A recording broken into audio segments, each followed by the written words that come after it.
Canadian Navy launches new experience program to cope with military recruit shortfall. Thousands of military members will be cut off Ottawa's expanded housing benefit. This is the Great White North Report. The Canadian Navy launches a new experience program to cope with military recruitment shortfalls. They're offering what is now a 1-year contract. They think this will entice people to recruit just for the experience. The aim is to reduce the amount of time it takes to train civilians. I don't see how that's possible. It's going to foster development of sailors who love their work and attract those who enjoy the unique lifestyle in the Navy. I don't see how that's possible when you only have 1 year to do so. If anything, morale and expertise and professionalism is going to suffer.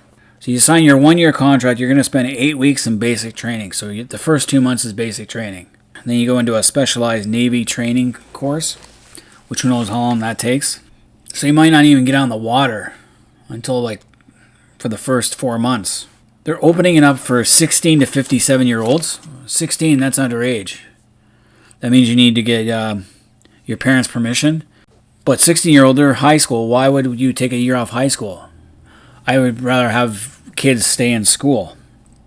If they're dropouts at 16, they might as well do it. Take a year to get their head out of their ass.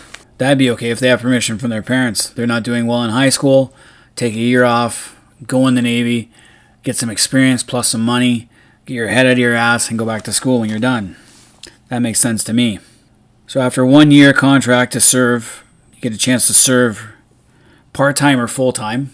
You can transfer to another element, meaning you can transfer Army, Air Force, or stay in the Navy and do different jobs within the Navy. Or you can leave the Royal Canadian Navy altogether. Do I think it's a good idea or a bad idea? I think it's not exactly a good idea. They're still looking for volunteers instead of using conscription, which might be necessary if we don't get the people we need. Personally, I think 16 to 18-year-olds should be in Naval Reserve, and you could also make it into a volunteer credit for school. I know in school, kids have to have one volunteer credit. They have to put 40 hours. But you can make it into a full-time credit for school, paid 8-week basic training in the summer for students to get their credit in school. And like I said, if they're not doing well at school, why not send them to the military for a year? Let them get their heads straightened out, give them some discipline that they badly need, and such forth. Juvenile delinquents, anyone in juvie jail, you want your juvie record out of the way? A year in the military will help. So over the age of 18 for after high school, contracts should be 2 to 4 year contracts. Free tuition and book allowance at a college or university for 2 to 4 years. So if you serve a 2-year contract in the military, you get 2 years of college, books and tuition.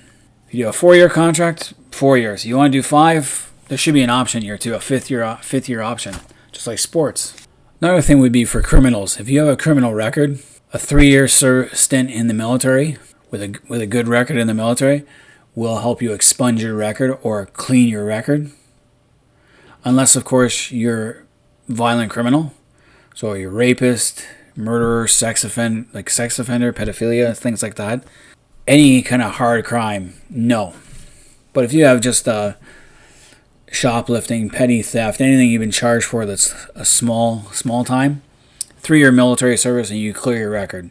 Because if you have a criminal record, it's a lot harder to get a job and it's a lot harder to get a passport and travel abroad. That way, you get your life back in that sense. It could help reduce your sentence too. Service in the military. I'd rather have some guy spend 5 years in the military than spend 5 years in jail where I have to. That should be an option for criminals.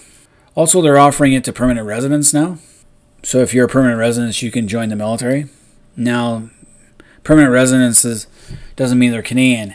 I would say it's a 2-year contract with the military is a fast track to citizenship, and they don't have to pay or go through all those hoops to get their Canadian citizenship. They do the 1-2 year contract and they got it. Because I know sometimes you can wait a long time to get your citizenship. So that's an idea there. But they're doing it because they're short of thousands of troops. The armed forces do not have a good reputation now, mainly because the Canadian military is seen as white supremacist, male dominated, with all the sexual scandals that have been going on. It's been a real witch hunt. It has. And the liberals have really gone after the top brass in the military. So there's a problem of morale within the military itself. And they figure 1-year contracts will help bring in recruits. And maybe if they bring in 100 people on this contract, maybe 5 will stay for longer. I think that's the general idea. Other than that, we're going to have to start dealing with conscription. Conscripting 18-year-olds to serve for 3 years. The other thing that doesn't make it attractive is the fact that even though they're trying to make a housing benefit, it seems like thousands of military members are going to be cut off. So thousands of military members to be cut off as Ottawa expands these housing benefits. Department of National Defense spent 15 years to create this deal with the military to deal with high housing costs.